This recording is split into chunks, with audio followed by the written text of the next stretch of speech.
ಎಲ್ಲರಿಗೂ ನಮಸ್ಕಾರ. ಇವತ್ತು ನಾವು ಒಂದು ಅದ್ಭುತವಾದ ಪಯಣಕ್ಕೆ ಹೊರಡೋಣ. ಅದೇ ಸೌಂದರ್ಯ ಲಹರಿಯ ಗೂಢವಾದ ಜಗತ್ತು. ಇದು ಕೇವಲ ಒಂದು ಸ್ತೋತ್ರ ಅಲ್ಲ, ದೈವಿಕ ಸ್ತ್ರೀ ತತ್ವವನ್ನು ಆರಾಧಿಸುವ ಒಂದು ಅತ್ಯಂತ ಪ್ರಾಚೀನ, ಶಕ್ತಿಶಾಲಿ ಗ್ರಂಥ. ಬನ್ನಿ, ಇದರೊಳಗಿನ ರಹಸ್ಯಗಳು, ಇದರ ಹಿಂದಿನ ಕಥೆ ಮತ್ತೆ ಇದರ ಅಪಾರ ಶಕ್ತಿಯನ್ನ ಒಂದೊಂದಾಗೆ ಬಿಚ್ಚಿಡೋಣ. ಮೊದಲನೇದಾಗಿ ಆ ಹೆಸರನ್ನೇ ಒಮ್ಮೆ ಗಮನಿಸಿ, ಸೌಂದರ್ಯ ಲಹರಿ. ಆಹಾ, ಕೇಳೋಕೆ ಎಷ್ಟು ಚೆನ್ನಾಗಿದೆ ಅಲ್ವಾ? ಸಂಸ್ಕೃತದಲ್ಲಿ ಇದರ ಅರ್ಥ ಸೌಂದರ್ಯದ ಮಹಾಪೂರ ಅಂತ. ಅಂದ್ರೆ ಬ್ಯೂಟಿಯ ಒಂದು ಫ್ಲಡ್, ಸೌಂದರ್ಯದ ಅಲೆಗಳು. ಈ ಹೆಸರೇ ನಮ್ಗೆ ಹೇಳುತ್ತೆ, ನಾವು ಕೇವಲ ಜ್ಞಾನವನ್ನ ಅಷ್ಟೇ ಅಲ್ಲ, ಒಂದು ರೀತಿ ದೈವಿಕ ಸೌಂದರ್ಯದ ಮಹಾಸಾಗರದಲ್ಲೇ ಮುಳುಗಿ ಏಳಲಿಂದೇವೆ ಅಂತ. ಹಾಗಿದ್ರೆ ಒಂದು ಪ್ರಶ್ನೆ ಬರುತ್ತೆ, ಇಷ್ಟೊಂದು ಅಪೂರ್ವವಾದ, ಸ್ವರ್ಗೀಯವಾದ ಜ್ಞಾನವಿರೋ ಈ ಗ್ರಂಥ ಭೂಮಿಗೆ, ಅಂದ್ರೆ ನಮ್ಮೆಲ್ಲರ ಕೈಗೆ ಸಿಕ್ಕಿದ ಹೇಗೆ? ನೋಡಿ, ಪ್ರತಿಯೊಂದು ಮಹಾನ್ ಕೃತಿಯ ಹಿಂದೆ ಒಂದು ರೋಚಕವಾದ ಕಥೆ ಇರುತ್ತೆ. ಸೌಂದರ್ಯ ಲಹರಿಯ ಕಥೆ ಶುರುವಾಗೋದೆ ಹಿಮಾಲಯದ ತುತ್ತ ತುದಿಯಲ್ಲಿ, ಅಂದ್ರೆ ಕೈಲಾಸ ಪರ್ವತದಿಂದ. ಕಥೆ ಹೀಗಿದೆ. ಮಹಾನ್ ಆದಿ ಶಂಕರಾಚಾರ್ಯರು ಕೈಲಾಸಕ್ಕೆ ಹೋಗ್ತಾರೆ. ಅಲ್ಲಿ ಈ ಜ್ಞಾನದ ನಿಧಿಯನ್ನ ನೋಡಿ ಇದನ್ನ ಭೂಲೋಕಕ್ಕೆ ತರಲೇಬೇಕು ಅಂತ ಸಂಕಲ್ಪ ಮಾಡ್ತಾರೆ. ಆದರೆ ಅಲ್ಲಿದ್ದ ದ್ವಾರಪಾಲಕ ನಂದಿಕೇಶ್ವರ ಅವರನ್ನ ತಡೆದ್ಬಿಡ್ತಾನೆ. ಅಷ್ಟೇ ಅಲ್ಲ, ಆ ಪವಿತ್ರ ಹಸ್ತಪ್ರತಿಯನ್ನ ಹರಿದಾಕ್ತಾನೆ. ಆದಿಶಂಕರರಿಗೆ ಅದರಲ್ಲಿದ್ದ ಕೇವಲ 41 ಶ್ಲೋಕಗಳನ್ನ ಮಾತ್ರ ಉಳಿಸ್ಕೊಳ್ಳೋಕೆ ಸಾಧ್ಯ ಆಗುತ್ತೆ.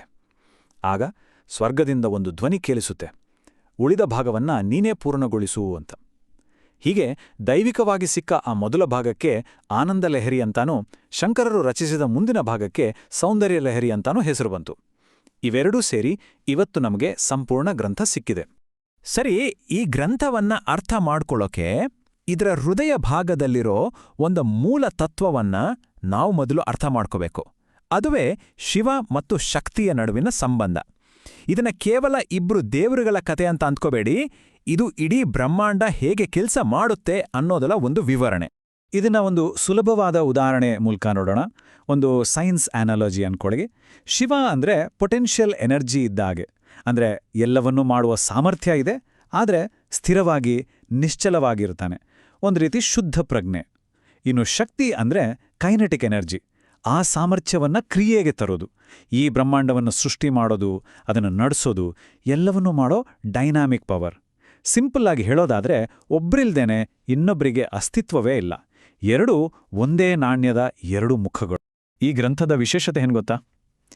ಇದು ಶುರುವಾಗೋದೇ ಈ ಮೂಲಭೂತ ಸತ್ಯದೊಂದಿಗೆ. ಬೇರೆ ಯಾವ ಪೀಠಿಕೆಯೂ ಇಲ್ಲ.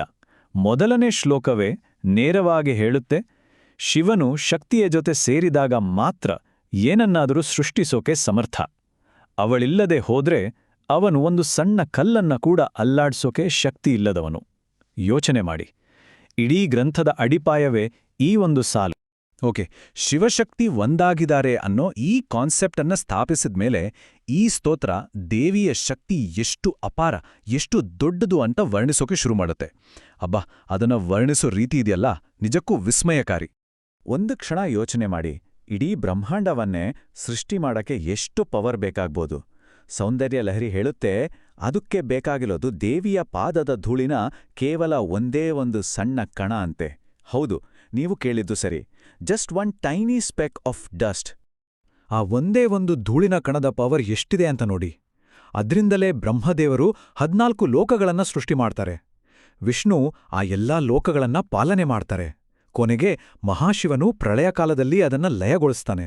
ಅಂದ್ರೆ ಇಡೀ ವಿಶ್ವದ ಸೃಷ್ಟಿ, ಸ್ಥಿತಿ, ಲಯ, ಈ 3 ಮಹಾಕಾರ್ಯಗಳು ನಡೆಯೋದು ಆಕೆಯ ಶಕ್ತಿಯ ಒಂದು ಸಣ್ಣ, ಅತಿ ಸಣ್ಣ ಅಂಶದಿಂದ ಮಾತ್ರ. ಇದುವರೆಗೂ ನಾವು ನೋಡಿದ್ದು ಬ್ರಹ್ಮಾಂಡದ ಮಟ್ಟದಲ್ಲಿ, ಅಂದ್ರೆ ಮ್ಯಾಕ್ರೋಕಾಸ್ಮಿಕ್ ಲೆವೆಲಲ್ಲಿ ದೇವಿಯ ಶಕ್ತಿ ಹೇಗಿದೆ ಅಂತ. ಸರಿ, ಈಗ ಸೌಂದರ್ಯ ಲಹರಿ ನಮ್ಮ ಗಮನವನ್ನ ಹೊರಗಿನಿಂದ ನಮ್ಮ ಒಳಗಡೆಗೆ ತಿರುಗಿಸುತ್ತೆ. ಒಂದು ಅದ್ಭುತವಾದ ಆಂತರಿಕ ಪಯಣಕ್ಕೆ ನಮ್ಮನ್ನ ಕರ್ಕೊಂಡು ಹೋಗುತ್ತೆ. ಬ್ರಹ್ಮಾಂಡದಲ್ಲಿರೋ ಆ ಮಹಾಶಕ್ತಿ ನಮ್ಮೆಲ್ಲರ ದೇಹದೊಳಗೆ ಇದೆ ಅಂತಾನೂ ತೋರಿಸ್ಕೊಡುತ್ತೆ. ಹೌದು, ಈ ಗ್ರಂಥ ಕೇವಲ ಹೊರಗಿರೋ ದೇವಿಯ ವರ್ಣನೆಗಷ್ಟೇ ಸೀಮಿತವಾಗಿಲ್ಲ. ಇದೊಂದು ರೀತಿ ಯೋಗದ ಕೈಪಿಡಿ ಕೂಡ. ನಮ್ಮೆಲ್ಲರ ದೇಹದೊಳಗೆ ಬೆನ್ನುಮೂಳೆಯ ತಳಭಾಗದಲ್ಲಿ ಒಂದು ದೈವಿಕ ಶಕ್ತಿ ಮಲಗಿರುತ್ತೆ. ಅದನ್ನೇ ಕುಂಡಲಿನಿ ಅಂತ ಕರೆಯೋದು. ಆ ಶಕ್ತಿಯನ್ನೇ ಹೇಗೆ ಜಾಗೃತಗೊಳಿಸಬೇಕು ಅನ್ನೋ ಪ್ರಕ್ರಿಯೆಯನ್ನ ಕೂಡ ಇದು ವಿವರಿಸುತ್ತೆ. ಈ ಕುಂಡಲಿನಿ ಶಕ್ತಿ ನಮ್ಮ ದೇಹದಲ್ಲಿರೋ ಚಕ್ರಗಳು, ಅಂದ್ರೆ ಎನರ್ಜಿ ಸೆಂಟರ್ಸ್ ಮೂಲಕ ನಿಧಾನವಾಗಿ ಮೇಲಕ್ಕೆ ಏರುತ್ತೆ. ತಳದಲ್ಲಿರೋ ಮೂಲಾಧಾರ ಚಕ್ರದಿಂದ ಜಾಗೃತವಾಗಿ ಒಂದೊಂದೇ ಚಕ್ರವನ್ನ ದಾಟಿ ಕೊನೆಗೆ ತಲೆಯ ತುದಿಯಲ್ಲಿರೋ ಸಹಸ್ರಾರ ಚಕ್ರವನ್ನ ತಲುಪುತ್ತೆ. ಅಲ್ಲಿ ಅದು ಶುದ್ಧ ಪ್ರಜ್ಞೆಯೊಂದಿಗೆ ಒಂದಾಗುತ್ತೆ. ಇದನ್ನೇ ನಾವು ಆಂತರಿಕ ಜಾಗೃತಿ ಅಥವಾ ಜ್ಞಾನೋದಯದ ಅನುಭವ ಅಂತ ಕರೆಯೋದು. ಸರಿ, ನಾವು ಬ್ರಹ್ಮಾಂಡದ ಸೃಷ್ಟಿ ಬಗ್ಗೆ ತಿಳ್ಕೊಂಡ್ವಿ, ಶಿವಶಕ್ತಿಯ ಏಕತೆಯನ್ನ ನೋಡಿದ್ವಿ, ನಮ್ಮೊಳಗಿನ ಕುಂಡಲಿನಿ ಪಯಣದ ಬಗ್ಗೆನೂ ಮಾತಾಡಿದ್ವಿ. ಇಷ್ಟೆಲ್ಲ ಅದ್ಭುತ ಜ್ಞಾನದ ಕೊನೆಯ ಉದ್ದೇಶವಾದ್ರೂ ಏನೋ, ಇದರ ಅಲ್ಟಿಮೇಟ್ ಪರ್ಪಸ್ ಏನೋ, ಸೌಂದರ್ಯ ಲಹರಿ ಇದಕ್ಕೆ ತುಂಬಾನೇ ಸ್ಪಷ್ಟವಾದ ಉತ್ತರ ಕೊಡುತ್ತೆ. ನೋಡಿ, ಇದು ಕೇವಲ ಫಿಲಾಸಫಿ ಪುಸ್ತಕವಲ್ಲ, ಇದೊಂದು ಪ್ರಾಕ್ಟಿಕಲ್ ಗೈಡ್. ಇದರ ಅಂತಿಮ ಸಂದೇಶ ತುಂಬ ಸರಳ ಮತ್ತು ಶಕ್ತಿಯುತವಾಗಿದೆ. ನಮ್ಮ ಇಡೀ ಜೀವನವನ್ನೇ ಒಂದು ಪೂಜೆಯಾಗಿ ಪರಿವರ್ತಿಸೋದು, ನಮ್ಮ ಪ್ರತಿಯೊಂದು ಕೆಲಸವನ್ನು ಒಂದು ಆರಾಧನೆಯಾಗಿ ಮಾಡೋದು. ಇದೇ ಸಂಪೂರ್ಣ ಶರಣಾಗತಿಯ ಭಕ್ತಿಮಾರ್ಗ. ಇದಕ್ಕೆ ಸಾಕ್ಷಿಯಾಗಿ 27ನೇ ಶ್ಲೋಕವನ್ನ ನೋಡಿ. ಇದು ಇಡೀ ಬೋಧನೆಯ ಸಾರಾಂಶವನ್ನ ಎಷ್ಟು ಸುಂದರವಾಗಿ ಹೇಳುತ್ತೆ. ಸಾಧಕ ಹೀಗೆ ಪ್ರಾರ್ಥಿಸ್ತಾನೆ: ತಾಯೇ, ನಾನು ಆಡೋ ಸುಮ್ಮನೆ ಮಾತುಗಳೇ ನಿನ್ನ ಜಪವಾಗಲಿ, ನನ್ನ ಕೈಗಳು ಮಾಡೋ ಪ್ರತಿಯೊಂದು ಕೆಲಸವೂ ಪೂಜೆಯ ಮುದ್ರೆಗಳಾಗಲಿ, ನನ್ನ ನಡಿಗೆಯೇ ನಿನಗೆ ಹಾಕೋ ಪ್ರದಕ್ಷಿಣೆಯಾಗಲಿ. ಅಷ್ಟೇ ಅಲ್ಲ, ನಾನು ಮಾಡೋ ಪ್ರತಿಯೊಂದು ಕೆಲಸವೂ ನಿನ್ನ ಪೂಜೆಯೇ ಆಗಲಿ. ಇದು ನಿಜಕ್ಕೂ ನಮ್ಮನ್ನ ಒಂದು ಆಳವಾದ ಯೋಚನೆಗೆ ದೂಡುತ್ತೆ ಅಲ್ವಾ? ನಮ್ಮ ದೈನಂದಿನ ಬದುಕಿನ ಪ್ರತಿಯೊಂದು ಕ್ಷಣವನ್ನು ಒಂದು ಪೂಜೆ, ಒಂದು ಅರ್ಪಣೆ ಅಂತ ಭಾವಿಸೋಕೆ ಸಾಧ್ಯವಾದ್ರೆ ನಮ್ಮ ಜೀವನ ಹೇಗಿರ್ಬೋದು? ಅದಕ್ಕೆ ಹೇಳೋದು, ಸೌಂದರ್ಯ ಲಹರಿ ಕೇವಲ ಒಂದು ಸ್ತೋತ್ರ ಅಲ್ಲ, ಅದು ಜೀವನವನ್ನೇ ನೋಡುವ ಒಂದು ಹೊಸ ದೃಷ್ಟಿಕೋನ. ಸಾವಿರಾರು ವರ್ಷಗಳೇ ಕಳೆದ್ರೂ ಸೌಂದರ್ಯ ಲಹರಿಯ ಆ ಜ್ಞಾನದ ಪ್ರವಾಹ ಇವತ್ತಿಗೂ ನಿಂತಿಲ್ಲ, ಅದು ಹರಿತಾನೇ ಇದೆ. ಅದರ ಸೌಂದರ್ಯದ, ಅದರ ಆನಂದದ ಅಲೆಗಳು ಇವತ್ತಿಗೂ ನಮ್ಮೆಲ್ಲರ ಮನಸ್ಸನ್ನ ತಟ್ಟುತ್ತಲೇ ಇವೆ.